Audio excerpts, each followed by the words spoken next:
Certaines personnes vous accusent de n'avoir pas soutenu la victoire du candidat Agbeomi Kodjo. Pourquoi avez-vous réclamé des preuves? N'auriez-vous pas pu éviter cela? Voilà une bien curieuse question. Notre attitude est simplement dictée par le bon sens. Dans la vie comme en politique, il faut toujours vérifier. Prendre position sans vérification, sans s'entourer des précautions nécessaires, c'est faire preuve de légèreté, mais surtout d'irresponsabilité. Demander des preuves n'est donc pas le problème. Le problème, c'est justement cette manœuvre de diversion qui veut faire croire qu'il est anormal de réclamer des preuves. Car le débat serait clos depuis longtemps si celui qui affirme avoir remporté le scrutin avait produit les preuves de sa victoire. Et nous l'aurions soutenu de toutes nos forces. Mais au lieu de cela, il a cherché à nous forcer la main. Si vous ne soutenez pas les yeux fermés, vous serez considéré comme complice de Faure Gnassingbé. A-t-on tenté d'insinuer? Ce genre de menace ne marche pas avec nous, venant surtout de ceux qui la profèrent.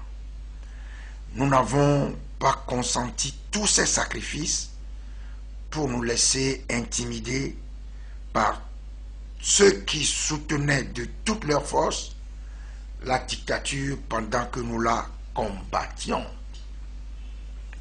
À l'ANC, nous nous sommes demandé comment un candidat, en dehors de l'auteur des fraudes, pouvait se proclamer vainqueur d'un scrutin aussi frauduleux.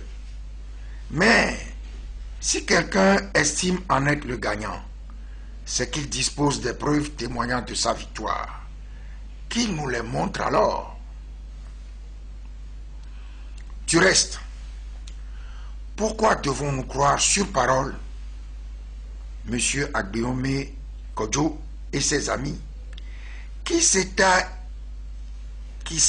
déjà illustrés dans le mensonge et le bluff? M. Agbeomi Kodjo est connu depuis une quarantaine d'années au Togo pour ses frasques politiques. Ce n'est pas parce qu'il est adoubé aujourd'hui, c'est-à-dire adopté par Monseigneur Poudreau, que nous devons oublier de quoi il est capable. De plus, il a été pris en flagrant délit de mensonge à plusieurs reprises avant le scrutin.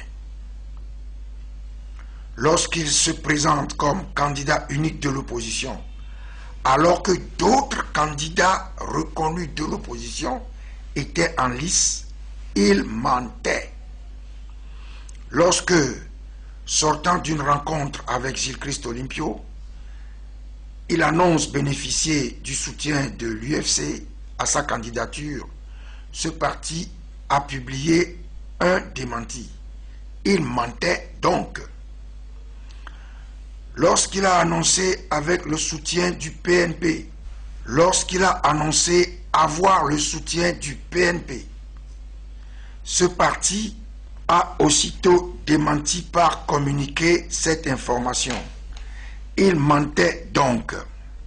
Lorsqu'il a prétendu, dans un mémorandum rendu public pendant la campagne électorale, être le seul candidat à n'avoir pas perçu les fonds alloués à la campagne, alors qu'aucun candidat, comme la suite l'a montré, n'était en possession de ces fonds.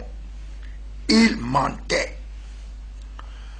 Lorsque Mme Brigitte Adjamagbo Johnson a prétendu, après les élections locales, que moi, Jean-Pierre Fabre, j'ai rencontré le Premier ministre Classou pour négocier des postes de maire pour l'ANC, alors que je n'ai pas rencontré le Premier ministre et encore moins négocier quoi que ce soit, elle mentait. Lorsque Monseigneur Kpodjo m'a traité de, je cite, Judas corrompu qui s'en mettait plein les poches, insupportable qui maltraitait tous les autres, il mentait. On peut multiplier à loisir les exemples d'occasion où Agbeome, Mensah-Kondjo et consorts ont menti. Pourquoi donc, lorsqu'il annonce dès la fermeture des bureaux de vote avoir remporté la présidentielle et surtout en exigeant que nous le soutenions, devrions-nous le croire sur parole et sans preuve? On a le sentiment que, depuis que l'esprit du mensonge a repris possession de notre pays, après l'âge de plomb du régime RPT parti-État, nul n'a plus le droit d'exiger des preuves pour contester une affirmation mensongère. Ainsi, il est anormal de demander des preuves de la victoire d'Agbeome Mensah-Kondjo comme c'est un crime de lèse-majesté de demander à Monseigneur Kpodjo de produire les preuves de ces graves accusations contre Jean-Pierre Fabre. Comment mettre fin au mensonge que vous dénoncez? C'est une spirale qui remonte au jeu trouble, malsain, mesquin, mené par le PNP dès les premières heures de la C14 et qui a pris de l'ampleur à partir du moment où un prélat a cru devoir s'y engager avec un sans-gêne qui a très vite fait école. La profusion de mensonges audacieux dont Monseigneur Nicodème Bariga est aujourd'hui victime est la conséquence des accusations mensongères proférées sans sourciller par Monseigneur Kpodjo contre le président de l'ANC. Aujourd'hui, devrait-on s'étonner du silence de Monseigneur Kpodjo face au déluge de propos mensongers et orduriers qui s'abat sur l'archevêque métropolitain de Lomé, Monseigneur Nicodème Bariga? Ne devrait-on pas s'attendre à une déclaration publique de sa part en solidarité avec son confrère? Il est temps que Monseigneur Kpodjo siffle la fin de ce festival de mensonges, de ce récital de vulgarité qu'il a malheureusement ouvert et auquel participent allègrement des opportunistes et irresponsables de tout poil qui y voient l'occasion rêvée pour régler des comptes à ceux dont la rigueur et la détermination dans le combat contre la dictature ont toujours suscité leur jalousie. Monseigneur Kpodjo doit avoir le courage et l'humilité de reconnaître que, quelles que fussent ses intentions, elles ne pouvaient pas prospérer parce que ces insultes et calomnies ont divisé l'opposition, l'ont affaibli et fait reculer le combat pour l'alternance et le changement de plusieurs décennies.